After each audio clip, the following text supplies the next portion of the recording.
Welcome, ladies and gentlemen, to an Operation Revival overview. What is this? This is the clan invasion from BattleTech. This is where the sons and daughters of Kerensky return to the Inner Sphere and engage in righteous conquest. That's what we're doing. Why are we doing this? So we can play clan mechs. Because they are different than what we have been playing. We tend to play a lot of Inner Sphere stuff, and this is a perfect excuse to explore a house, not house. This is a perfect excuse to explore a clan and do a little bit of a lore dive into what actually happened for many of my players.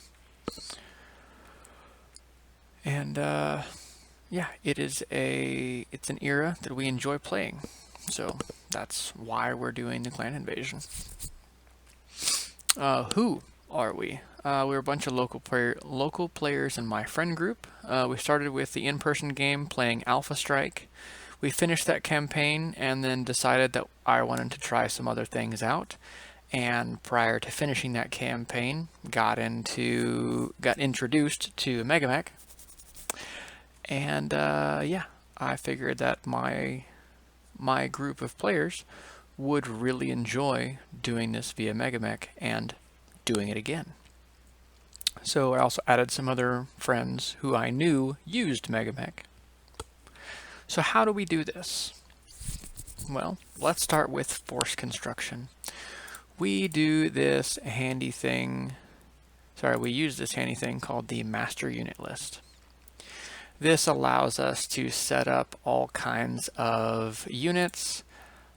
We go from 2005 all the way up to 3052. And I'll set a minimum in here and a maximum in here, just kind of as ballpark numbers. We're using just the clan stuff. We're not using the mixed, although we can use mixed, but we're not going to just use the Inner Sphere. We are predominantly sticking with the battle mechs and infantry. Battle mechs includes the what's the word I'm looking for here? Omnimechs, there we go. And infantry includes battle armor. Not worried about sources. Factions. For us, we all get to use the Inner Sphere General.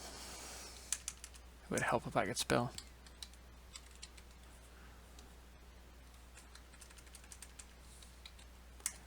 There we go. Wow. Alright, here we go. So, Inner Sphere Clan General, because that's the invading clans. And then I chose Wolf, because I started with Mech Warrior 2, and I didn't want to be a bird.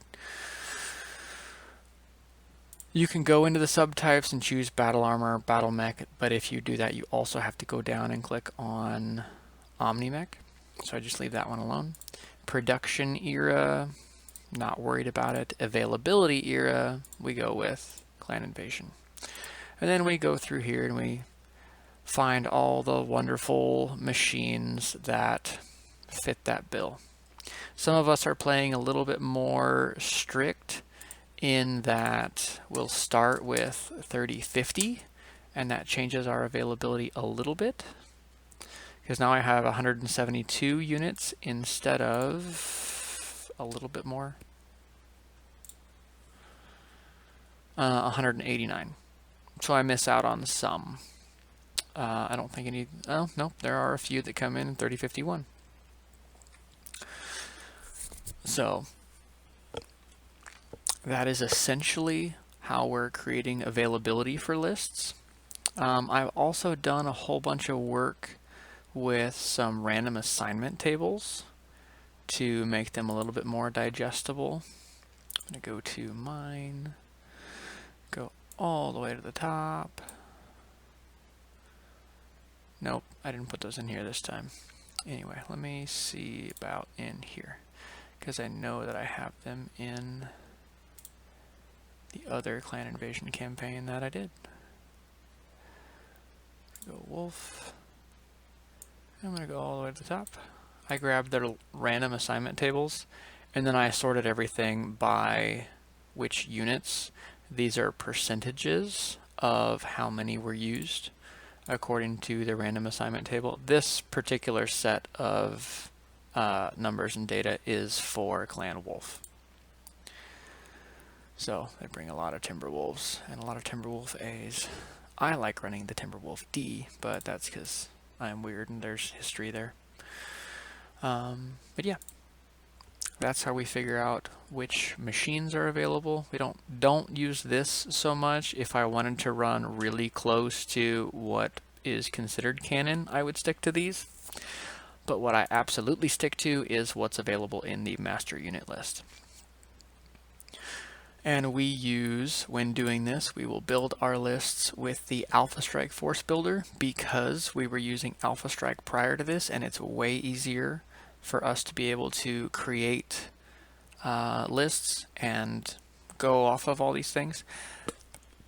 Part of the reason is because I have to create all of the bad guy lists too. And I did all of that work up to 500 points, up to 500 PV last year, and I'm lazy, so we're going to continue using PV. Alright, so now that we figured out how to create a list, how do we figure out what we would create a list for? Well, we have waves of bidding. So in this process, we're going to have 10 waves. In this version, we're also going to have a Grand Melee and a Blood Name tournament, because there's going to be a nice break between wave 5 and wave 6 into wave 7, because I also have these dated in here for, this is July of 3050, this is August of 3050, and then we jumped to November of 3051. I wonder what happened there. I'm going to blame a Rosselhog pilot for flying their aerospace fighter into the bridge of a spaceship. So yeah, some stuff happened, and we go back to the clan homeworlds and go do some really fun stuff in there. So I decided that was one of the things I wanted to incorporate this time around, because we didn't do that last time. But in our bidding process, we have 10 waves, which each have 4 stages. You might see here, so this is stage 1 of the 10 waves, this is stage 2 of the 10 waves, this is stage 3, and this is stage 4. So stage 1, we are all competing, all 7 players are competing for the privilege to fight against 225 points all the way up to 500. This is the highest priority, highest ranked planet. It is worth the most glory for the seed each round. And then we have stage 2, which is identical all the way down, but there are 2 slots. And in stage 3, there are 3 slots. I did this to simplify the bidding process because we work in different states. We work on different work schedules. So I had to come up with a way for us to be able to bid without taking an entire weekend to do so. So when we bid, we submit stage 1, stage 2, stage 3, all at the same time. We don't submit a bid for stage 4 because stage 4 is not bid. It is awarded for the one player who failed to secure a bid in the previous 3 stages. Because stage 4 has a PV cap instead of a bid.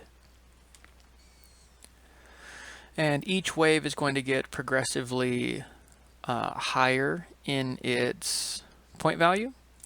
The priority changes at different parts, and the closer we get to Terra, our ultimate goal, the more difficult the enemies will be.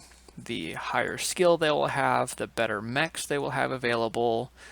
They will also have special pilot abilities, and just in general, it will become more and more difficult for us to succeed. Now, that being said, we also have to figure out, well, we've talked about the bidding process, so how do we actually create a bid? Well, you have to start with a roster, which means you need pilots and machines, and what do they do, how many points they are, and then move on from there. I allowed each of the players to have up to a trinary of warriors, which means you can have a binary of mechs and then a star of elementals, which is 25 warriors for elementals, because each point of elementals is 5 warriors. I do have a player who wanted to run tanks because in his heart of hearts he is a Hell's Horses warrior, but I didn't know anything about Hell's Horses, so I'm like, can you pick one of the invading clans? And he politely obliged. I very much appreciate that. It makes my job a little bit easier. Some of you may be cursing at me going, why did you do that, DM? Why would you not bend your will to the player's wishes? Because I'm lazy. But I'm also doing a lot of work on the other end of this, and I have no idea anything about Hell's Horses because they didn't make the invasion. So I have not read up on all of the things that happened after that. I lore-wise, am pretty caught up through the FedCom Civil War. Anything that happens after that, I might know something, but I probably don't. Some of that is I have 4 small children and don't have much time to read. And when I do read, I'm terribly slow. Anyhow, back to what we were actually doing. So we have to create a roster. One of these warriors is us. I am currently Star Commander Andrew. I have a gunnery of 2 and a piloting of 1. I have the Sniper SPA. I drive a Stormcrow Prime. I have 8.5 kills to my name after Wave 3. I need to go in here and finish the Wave 3 parts. But how did I get here? Well, when I started, I wanted to start at a 2-3 gunner pilot because I like to run things more elite when I can. So I started myself at a 2-3, which was inside the realm of acceptable. Most of our pilots are going to start as a 3-4 and then they'll improve from there. You can start them at a 2-3, but whenever you bid, you will bid them at a skill 2 the first time that they show up in a roster. That being said, our pilot skills, the player character is going to progress at a different rate and at a different rate than our warriors do. We progress by our actual rank inside the clan. So we did a trial of position to earn Mech Warrior. We had the opportunity for Mech Commander and Star Captain, Star Commander and Star Captain at the beginning of the game. We all were able to score 2 kills in that trial. Maybe that means I didn't set it up quite as difficult as I should have. That's neither here nor there. We all started off as Star Captain. Star Commander. So we each had 3 points of SPA to spend. And how did we figure out how many points an SPA was? Well, I had to go through Megamek and figure out which SPAs would be applicable to what we were doing and what I had set up. So I went through and I cherry-picked SPAs out of Megamek. I got a lot of these from the start with the Alpha Strike SPA table, because that actually assigned them a 1, 2, 3, or 4 point value. just based on how they impact the game. And then I went from there and I assigned these values. So we have all of those wonderful SPAs to choose from. I did say that the SPAs, once you choose them, you cannot just grab and drop each time you want to. Once you have one, it sticks with you. Unless it is a 1-point SPA, in which case you can grab and drop those things as many times and as often as you want to. You can swap them out and try things out. But as soon as you grab a 2 and you're like, I don't really like this, well, then you drop it down to a 1-point SPA after that. Just so that whenever we are grabbing SPAs, that we think about what we're doing before we go and do it again, because these SPA point levels indicate or represent the amount of time it would take for us to learn that skill and to hone those abilities, in my opinion. So the level 1s, they take less time to sort out because they also impact the game less. So those are all of our SPAs. Let's go back to the roster. I allowed us to start with 4 veteran pilots.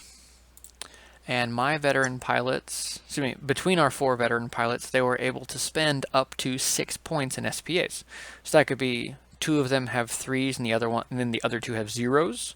Or you can do a 3-2-1-0 or 3-1-1-1, 2-2-2-0. Just whatever it is, you get 6 points between these 4 pilots. I chose a 3-point SPA. I gave it to Bjorn, made him a weapon specialist as ER mediums. I made Edward a multitasker. Marva didn't get anything, and Blair was a hopping jack. So this one is 3 points, this one is 2 points, that's 1 point, so Marva lucked out and she didn't get to have an SPA. But those were my 4 veterans. So how do they get better? Well, they get better by spending kills.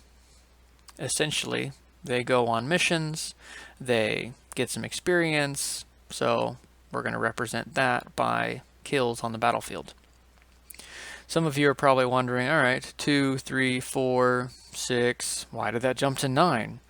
Okay, well, a 1-point SPA doesn't take a whole lot of time for us to sort out. That's 2 kills. That's like, ooh, that's what that button does. I'm going to remember that next time. The 2-point SPAs, they take a little bit more time. Most pilots don't get 4 kills in a match. Most of the pilots will get 2, 1, 2, or 3, depending on how things shake out.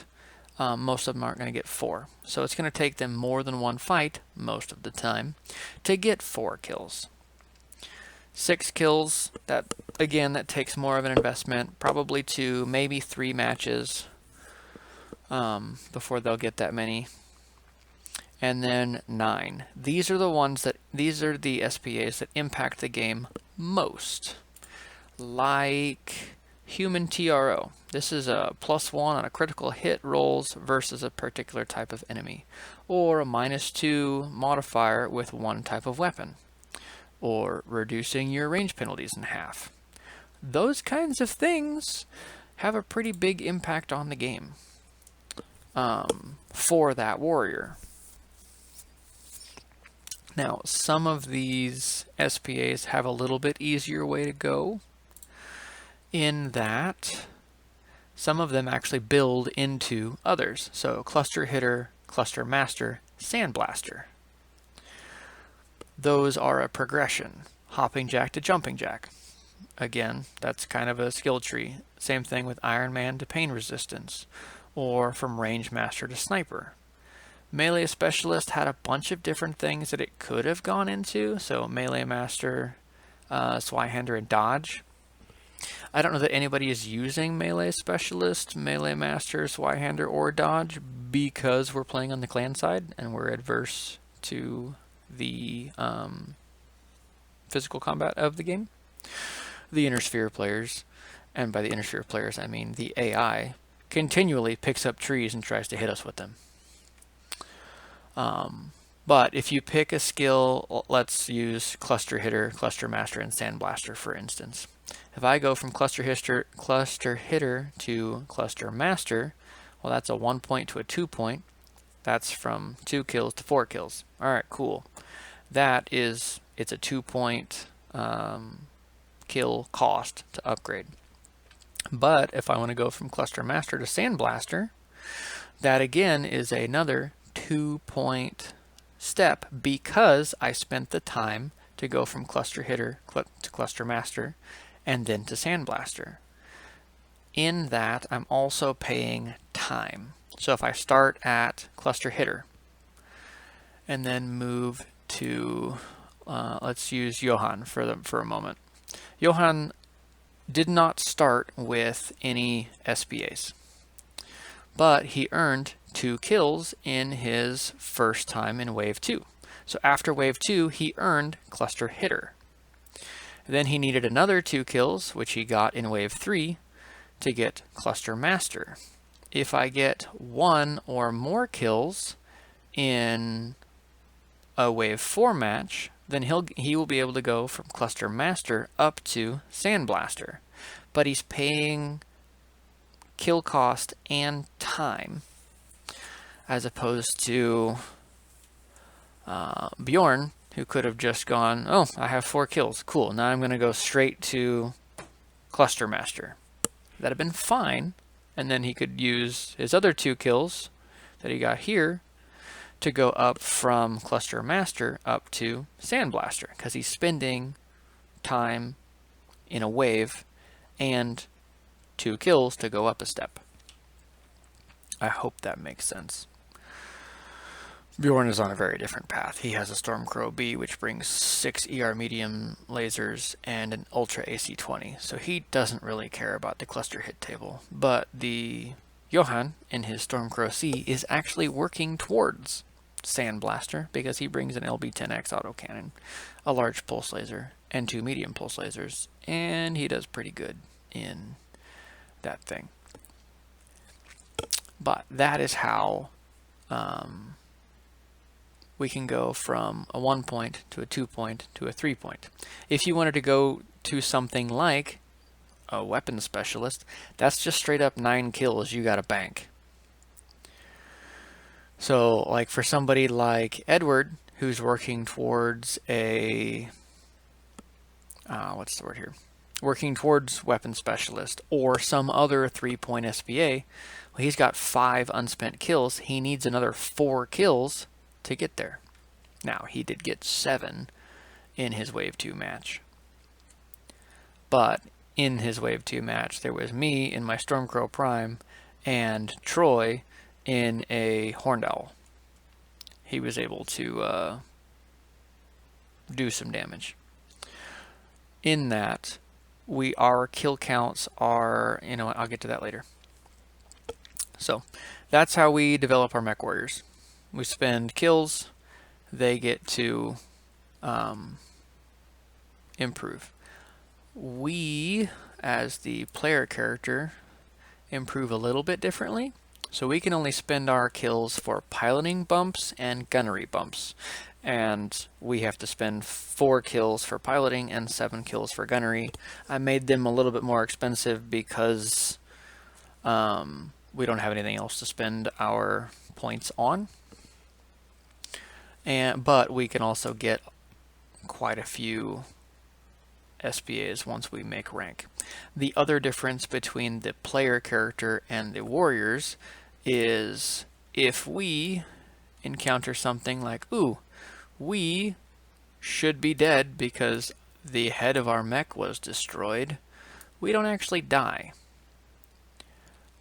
We just have to sit out for 3 waves. Now, if our warriors have an engine destroyed or take an ammo hit, then it's possible that they could die if they roll a 6 on a d6. We just sit out a number of rounds.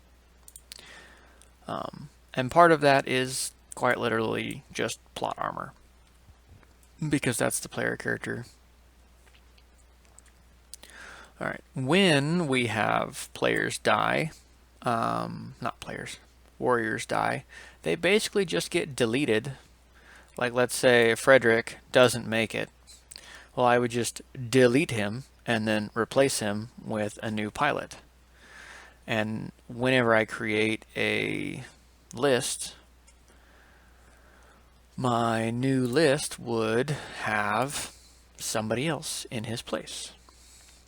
So whenever I create a list, let's try this one.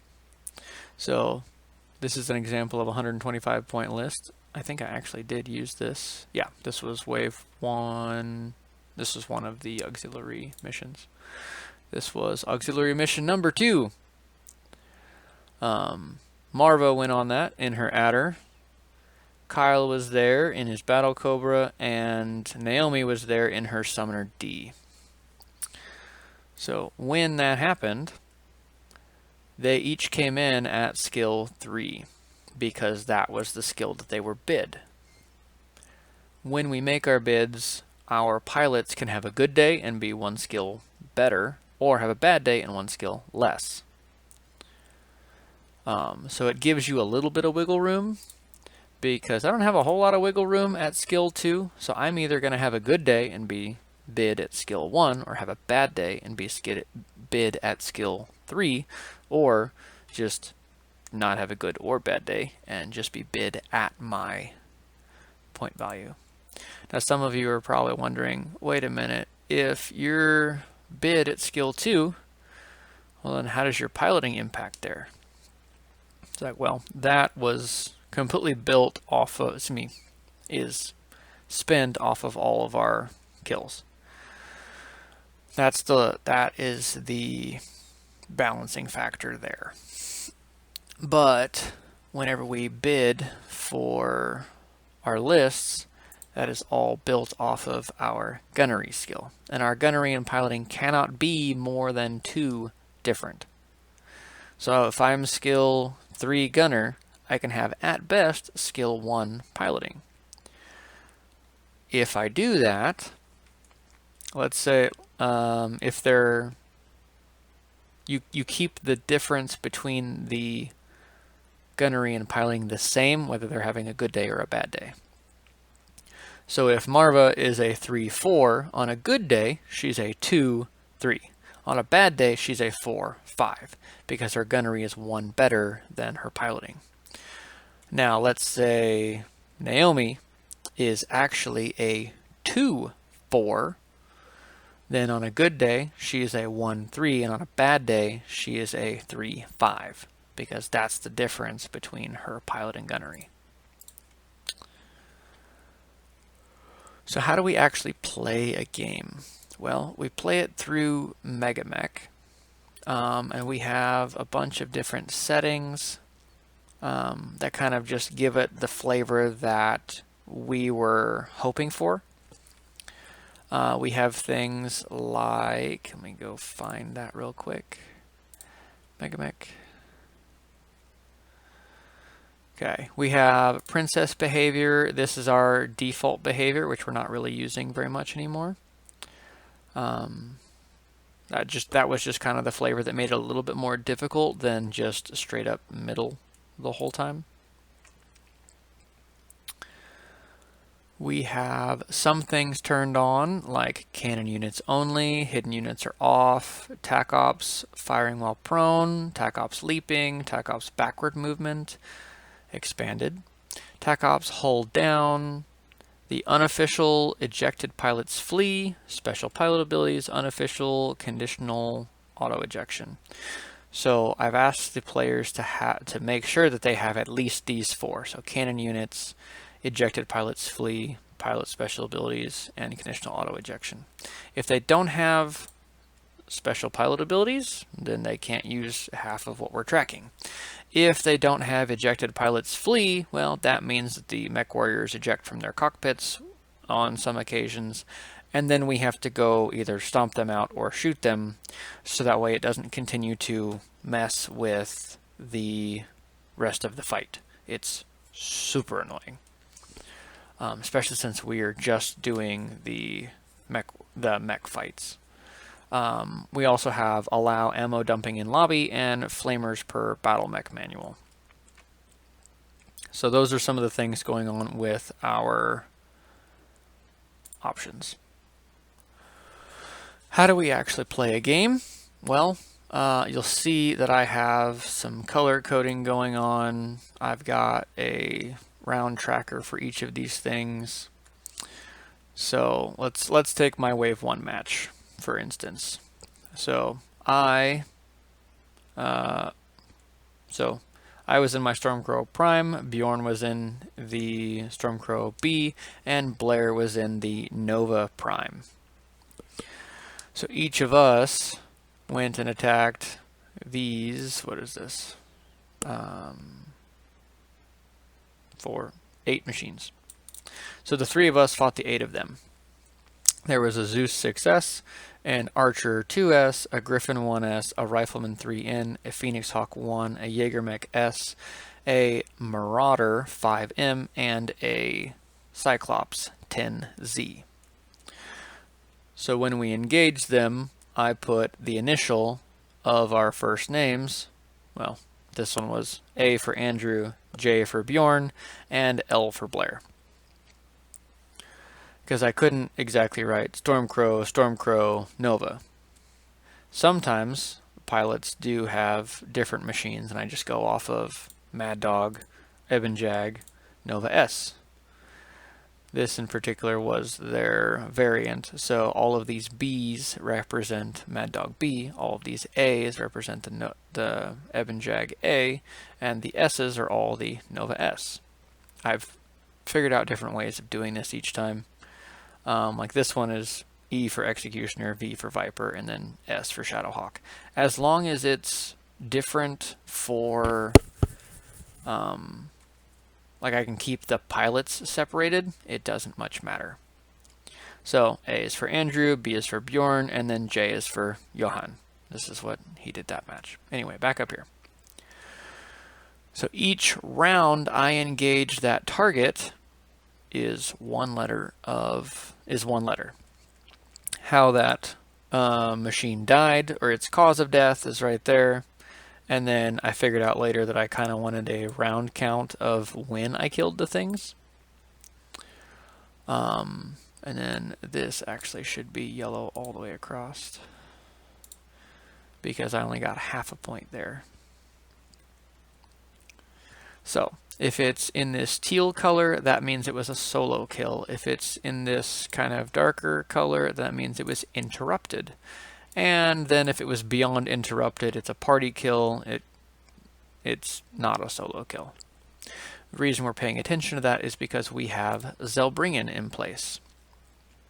We have established that Zelbringen, for us, counts as a completely solo engagement, or 1, 2, or 3 interruptions, not per mech, not even per warrior, it is per engagement. So like for this whole match, I get 3 times where I can mess up Zelbringen and still gain 2 full points for Zell rules. If I exceed those 3 interrupts, but I still have 75% or better solo kills, then I can still get 1 point for Zelbringen. Let's see if I can find one of those. If I go beyond that, like I have a bunch of interrupts, or I have a bunch of party kills, then I get no points for Zelbringen. See if I can find a 1 point Zell.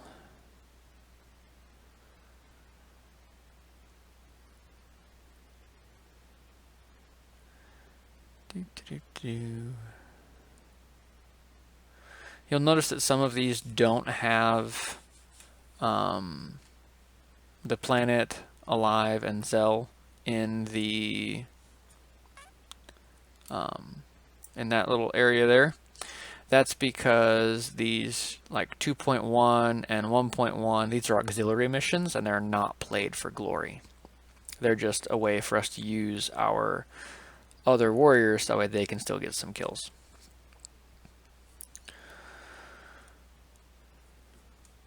So we get points for our planets, we get points for Zelbringen, and then we also get, let me find this real quick.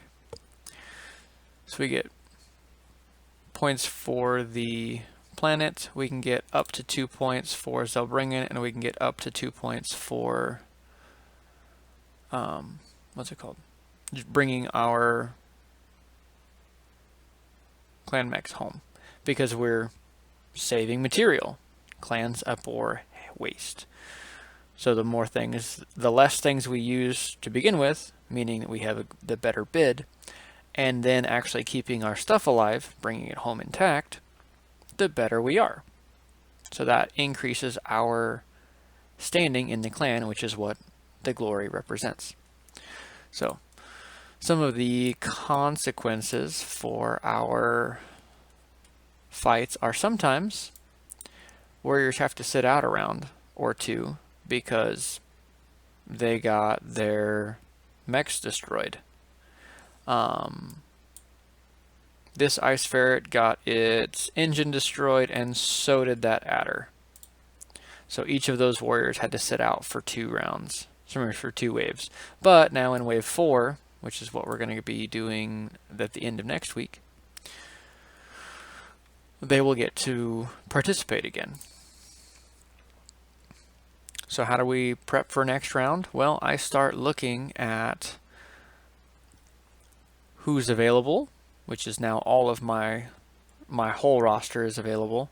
And then we also have what kind of combinations can I come up with? What are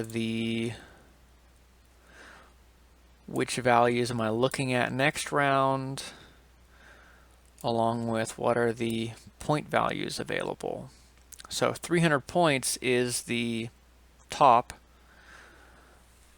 is stage 1, and then it's 275, 250, and 225. I've already hit the threshold of 16 glory, so I need to test for Star Captain. And whenever we do that, let me go look real quick, see if I can find what I'm going to be fighting against in that. Let me pull this over real quick, see if I can go find that.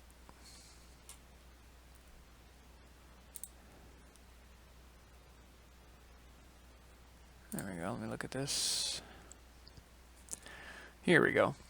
So, I am still going to drive my Stormcrow Prime. I was a 2-2 whenever I built the list. My SPA is Sniper, which is 3 points.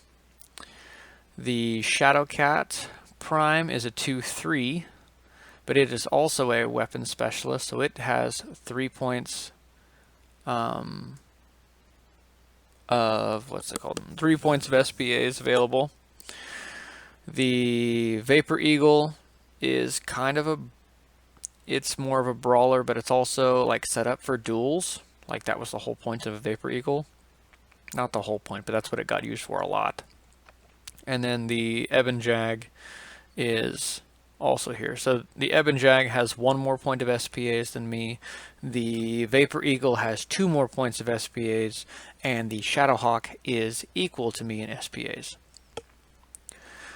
We create these lists by choosing our mech, figuring out what the point value is at its base, and then finding things less than, equal to, and greater than it in tonnage and point value.